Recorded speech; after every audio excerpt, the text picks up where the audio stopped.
कैसा होगा। एक घटना सुनाता हूँ मेरे घर की और अपनी बात खत्म करता हूँ कि आने वाला हिंदुस्तान कैसा होगा। ध्यान से समझने की जरूरत है। कुछ चंद वर्षों पहले की बात है, तब मेरी माँ थी, आज अब तो दुनिया में नहीं है।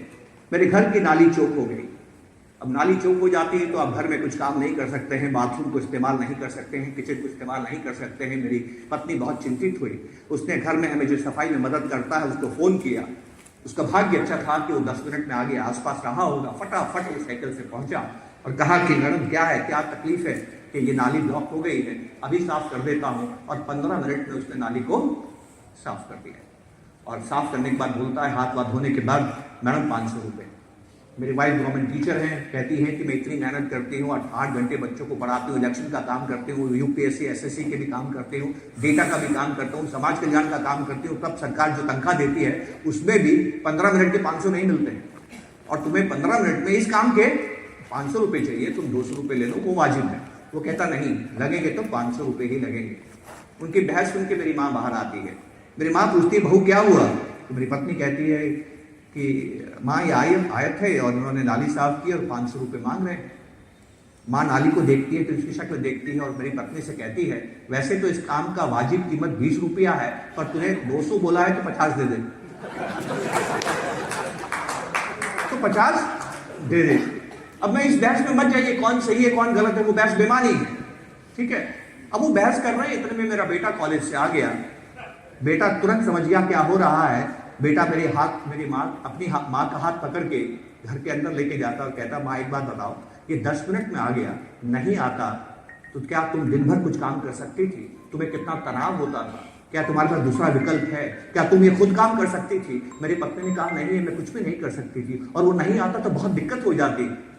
तो वो कहता है, माँ आपको कितनी शांति उसने दी है, उसको आप 500 रुपये भी दीजिए और 50 के टिप भी दीजिए। अब मेरे घर में 3 जनरेशन है। मैं इस बहस में नहीं जाना चाहता कि कौन सही है कौन गलत है। मैं सिर्फ आपको एक बात कहना चाहता हूं, आप 2025 में निवेश कर रहे हैं।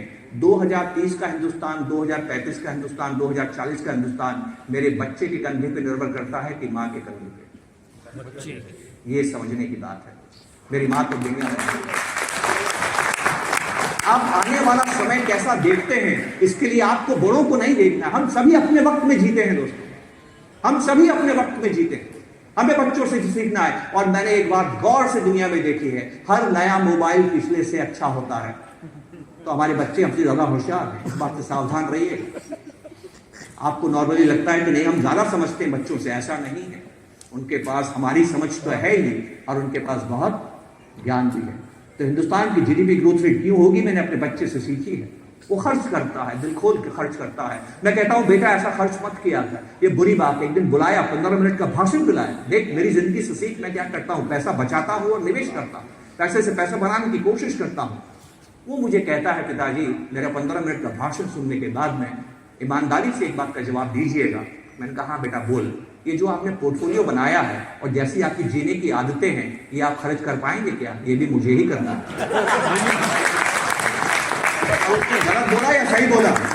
ये हर घर की कहानी है। तो एक तरफ तो सुनामी है कि प्राइमेसी बायस बदल रहा है, एक तरफ खर्चने की आदतें बदल रही है। बताइए आने वाला हिंदुस्तान कैसा होगा? फैसला आपका, चिंतन आपका, मनन आपका।